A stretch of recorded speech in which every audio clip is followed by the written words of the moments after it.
누군가의 이름이 내 삶을 흔들어 놓을 때가 있습니다. 그 이름이 피로 이어져 있다는 걸 안 순간부터 모든 감정은 방향을 잃습니다.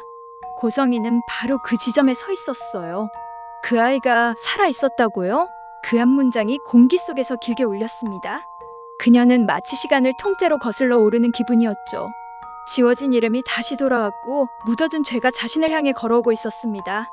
그 죄의 얼굴은 너무나 낯익었습니다. 그 아이 한우진, 자신이 오래전에 놓아버린 아이였습니다. 눈앞에서 엄마 라고 부르던 그 목소리가 고성이의 귓속을 파고들며 흔들렸습니다. 가슴속 어딘가가 무너져 내렸지만 표정 하나 흔들리지 않았습니다. 이건 아니야. 이건 아직 모를 일이지. 스스로에게 그렇게 되뇌었지만 이미 주변의 공기는 그녀의 변명을 받아들이지 않고 있었어요. 지은호는 아무 말도 하지 않았습니다. 그저 고성이의 눈을 똑바로 바라보고 있었죠. 그 시선엔 두려움과 의심 그리고 묘한 연민이 섞여 있었습니다. 그녀의 표정을 읽을 수 없다는 게 더 무서웠습니다. 애들이라는 복수형 표현. 언젠가 성희가 자신에게 했던 말들이 하나둘 떠올랐습니다. 나는 애들을 낳고 나서 다시는 그런 선택 못했어. 그때는 그냥 슬픈 고백처럼 들렸는데 지금 생각하니 그것은 복선이었습니다. 한우진은 그 사실을 받아들일 준비가 되어 있지 않았습니다. 그 역시 충격이었어요. 평생 친구라고 믿었던 사람이 사실은 같은 피를 나눈 남매였다니. 그건 단순한 운명적 반전이 아니라 자신의 인생이 통째로 바뀌는 일이었습니다. 그날 밤 지은호는 한참 동안 불을 끄지 못했습니다. 눈을 감으면 우진의 얼굴이 떠올랐고 눈을 뜨면 엄마의 미소가 겹쳐졌습니다. 그 미소는 늘 따뜻했지만 그 안에는 무언가 감춰져 있었다는 걸 이제야 알게 되었죠. 사람은 왜 이렇게 뒤늦게 깨달을까? 스스로에게 화가 났습니다. 고성이는 병원 옥상에 서 있었습니다. 차가운 바람이 불어와도 아무렇지 않았습니다. 이제 추위 따위는 두렵지 않았습니다. 두려운 건 오직 하나. 진실이 드러나는 일. 그녀는 여전히 자신을 정당화하려 했습니다. 나는 어쩔 수 없었어. 그때 그 선택 말고는 살 방법이 없었어. 하지만 아무리 합리화를 해도 그날의 기억은 지워지지 않았습니다. 갓 태어난 두 아이의 울음소리, 그리고 의사의 차가운 한마디. 둘 다는 어렵습니다. 그 말이 자신을 괴물로 만들었습니다. 이지혁은 그 무렵 회사에서 일을 마무리하다가 지은호의 얼굴이 자꾸 떠올랐습니다. 서류를 넘기다 손끝이 멈추었죠. 그녀가 왜 요즘 그렇게 불안한 눈빛을 했는지 이제야 알 것 같았다. 그녀의 눈 속엔 사랑이 아니라 생존이 있었습니다. 살아야만 하니까, 흔들리면 안 되니까 그녀는 하루하루를 이겨내듯 버티고 있었던 겁니다. 이지혁은 그렇게 생각하니 견딜 수가 없었습니다. 그녀를 위해해줄 수 있는 게 아무것도 없다는 사실이 자신을 더 무력하게 만들었죠. 지켜주겠다고 했는데 그 말조차 짐이 됐을지도 모르겠다. 그의 마음은 그렇게 무겁게 가라앉아갔습니다. 박성재는 다른 방식으로 고통을 견디고 있었습니다. 그는 언제나 한 발짝 뒤에서 상황을 지켜보는 사람이었죠. 은호를 향한 마음은 분명했지만 그녀가 바라보는 방향이 자신이 아니라는 걸 이미 오래전부터 알고 있었습니다. 그렇다고 물러날 수도 없었습니다. 그의 방식은 기다림이었으니까요. 그는 병원 앞 카페에서 고성이를 기다리며 커피가 식는 줄도 몰랐습니다. 마음속엔 수백 번의 질문이 맴돌았습니다. 왜 하필 지금, 왜 하필 은호 씨인가? 그리고 결심했습니다. 이제는 묻지 말고 막아야 한다. 다음 날 아침 병원 기록실에서 고성이의 이름이 새겨진 서류가 하나 더 추가되었습니다. 이식 예비 공여자 서명 확인 완료. 담당자는 아무렇지 않게 도장을 찍었지만 그 서류의 의미는 단순한 행정 절차가 아니었습니다. 그건 한 사람의 생명을 대신 거래하는 문서였죠. 고성이는 그날 오후 조용히 차 안에서 손을 떨었습니다. 이제 돌이킬 수 없게 됐네. 그녀의 속삭임은 마치 자신을 향한 경고처럼 들렸습니다. 그녀는 여전히 믿고 싶었습니다. 이건 살기 위한 선택이라고. 하지만 진심은 달랐습니다. 그건 속죄였습니다. 살아서 죄를 갚는 대신 누군가를 잃게 되는 방식. 그게 자신이 선택한 길이었죠. 지은호는 그날 오후 이지혁에게 불려나갔습니다. 대표님이 보고 싶다고요? 평소라면 미팅이라고 생각했겠지만 오늘은 달랐습니다. 이지혁의 표정이 너무 진지했거든요. 그는 잠시 말을 고르더니 조용히 말했습니다. 병원에서 이식 서류가 바뀌었습니다. 지은호의 눈이 꺼졌습니다. 무슨 뜻이에요? 이지혁은 그녀의 시선을 피하지 않았습니다. 은호 씨 대신 다른 누군가가 공여자로 등록돼 있습니다. 순간 공기가 멈췄습니다. 지은호는 아무 말도 하지 못했습니다. 대신 머릿속에서 한 사람의 얼굴이 떠올랐죠. 한우진. 그녀는 온몸이 굳어버렸습니다. 이지혁은 그 표정을 보자 바로 깨달았습니다. 역시였군요. 하지만 그는 더 묻지 않았습니다. 그녀의 침묵이 이미 모든 걸 말하고 있었거든요. 밤이 깊었습니다. 지은호는 우진을 만나야겠다고 결심했습니다. 이건 확인해야 해. 설마 진짜 그런 거라면? 그녀는 손에 쥔 폰을 바라보다가 천천히 메시지를 보냈습니다. 내일 잠깐 볼 수 있을까? 답장은 금방 왔습니다. 너도 할 말 있지? 다음 날 두 사람은 강변 카페에서 마주 앉았습니다. 서로 말없이 커피를 마셨습니다. 한참 후 우진이 입을 열었습니다. 나 알아버렸어. 그 한마디면 충분했습니다. 지은호는 고개를 숙였습니다. 나도. 그 두 글자에 수많은 감정이 담겨 있었습니다. 기쁨도 분노도 슬픔도 아니었어요. 그저 허망한 뿐이었죠. 우리 왜 이렇게 됐을까? 우진의 목소리가 낮게 떨렸습니다. 누구 탓도 아니야.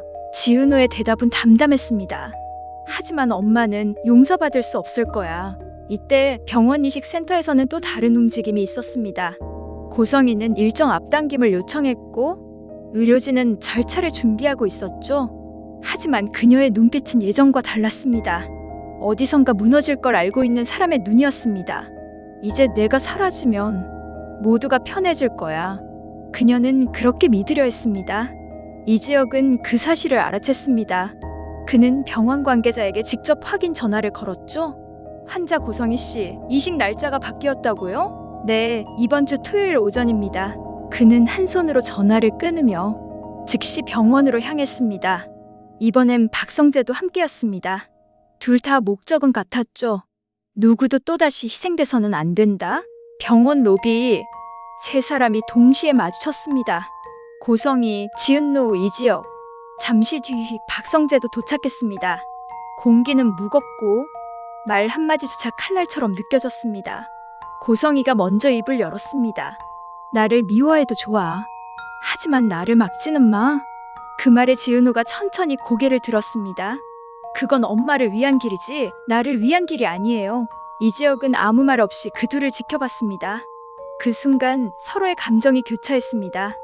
한쪽은 죄책감, 한쪽은 원망, 그리고 한쪽은 절망. 고성희는 마지막 힘을 짜내듯 말했습니다. 나는 살고 싶었어. 그게 그렇게 큰 죄야? 지은호의 목소리가 아주 낮게 울렸습니다. 살고 싶은 건 죄가 아니에요. 하지만 그걸 위해 누군가를 버린다면 그건 선택이 아니라 도망이에요. 순간 복도 안에 공기가 얼어붙었습니다. 고성희의 입술은 미세하게 떨렸고 지은호의 손끝은 하얗게 굳어 있었습니다. 그 사이에서 이지혁이 낮게 한숨을 내쉬었죠. 이제는 멈춰야 합니다. 그 말이 전부였지만 그 안엔 수백 가지의 감정이 섞여 있었습니다. 고성희는 고개를 들지 않았습니다. 그녀의 어깨가 아주 미세하게 흔들렸을 뿐이죠. 나는 이미 멈출 수 없어. 이건 내 마지막 기회야. 그녀의 목소리는 낮았지만 단호했습니다. 지은호는 그 말이 믿기지 않았습니다. 기회요? 그게 누구를 위한 기회예요? 엄마 자신을 위한 거잖아요. 그녀는 엄마라는 단어에 잠시 눈을 감았습니다. 몇 년 만에 듣는 그 호칭이 그렇게도 아프게 꽂힐 줄 몰랐습니다. 그건 용서의 말이 아니라 단죄의 말이었습니다. 이지혁은 잠시 두 사람 사이에 섰습니다. 그는 지금 이 싸움이 옳고 그름의 문제가 아니라는 걸 알았습니다. 이건 감정으로 풀 일이 아닙니다. 서류부터 막아야 해요. 하지만 고성희는 손에 쥔 봉투를 더 꽉 쥐었습니다. 이미 제출됐어요. 그 한마디에 이지혁의 얼굴이 굳었습니다. 설마, 그래요. 수술은 진행될 거예요. 그녀의 말은 담담했지만 그 담담함이 오히려 공포로 다가왔습니다. 지은호는 그 자리에 주저앉을 뻔했습니다. 왜요? 왜 그렇게까지 해야 해요? 그녀의 목소리는 울음인지 분노인지 구분할 수 없었습니다. 우진이가 나를 살리겠다고 했잖아요. 그걸 왜 막으려고 해요? 그 애는 몰라요. 그게 얼마나 위험한 일인지. 그럼 엄마는요? 엄마는 알고 하신 거예요? 내가 그 사실을 알면 어떻게 될지도 알고 있었어요? 그녀의 말에 고성이는 처음으로 고개를 들었습니다. 그 눈빛엔 후회도 두려움도 없었습니다. 그저 오래된 결심만이 있었습니다. 그래, 다 알고 있었어. 그래서 더 빨리 끝내려고 했어. 이제 와서 말해봤자 다 상처뿐이잖아. 그 말은 지은호의 세상을 통째로 뒤집는 순간이었습니다. 박성재는 그 순간 문 뒤에 서 있었습니다. 모든 대화를 들었지만 한 발자국도 움직일 수 없었습니다. 그는 문틈 사이로 손을 쥐었다 펴기를 반복했습니다. 이 사람들은 왜 항상 이렇게 고통을 선택할까? 그는 그게 이해되지 않았습니다. 누군가는 사랑을 택하고, 누군가는 죄책감을 택하고, 누군가는 침묵을 택했습니다. 그리고 그 모든 선택이 서로를 파괴하고 있었죠. 그는 결국 문을 열고 들어갔습니다. 그만하세요. 누가 누구를 위해 희생하는지 모르겠지만 이건 살리는 게 아니라 다 죽이는 겁니다. 지은호가 눈을 들었고 이지혁이 그를 바라봤습니다. 그들은 말없이 합의했습니다. 이건 막아야 한다. 지금 당장. 그날 밤 병원은 이상하리만큼 조용했습니다. 복도에 남은 불빛이 하나둘 꺼질 때 고성이는 병실에 혼자 앉아 있었습니다. 침대 옆엔 간호사가 놓고 간 수술 동의서가 있었습니다. 그녀는 그 종이를 손가락으로 천천히 쓸어내렸습니다. 한 번만 더 미안하다고 말할 수 있다면. 그녀는 중얼거렸습니다.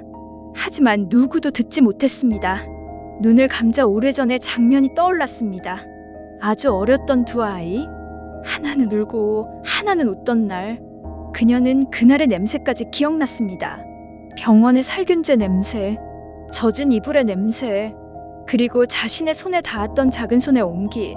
그 모든 게 너무 생생해서 가슴이 아팠습니다. 그때로 돌아갈 수만 있다면. 하지만 인생엔 그런 되감기 버튼은 없었습니다. 한편 이지혁은 밤새 병원 행정팀과 통화했습니다. 그는 서류 철회를 요청했지만 병원 측은 공여자 본인 동의 없이는 변경 불가. 라 답했습니다. 그럼 본인을 만나야겠군요. 그가 중얼거리며 자리를 박차고 나섰습니다. 그의 손에는 지은호가 맡긴 편지가 들려 있었습니다. 만약 나한테 무슨 일이 생기면 대표님이 대신 진실을 밝혀주세요. 짧은 메모였지만 그 문장을 읽는 순간 이지혁은 눈을 감았습니다. 이제는 끝내야겠네요. 다음 날 아침 수술 대기실 복도는 이상할 만큼 적막했습니다.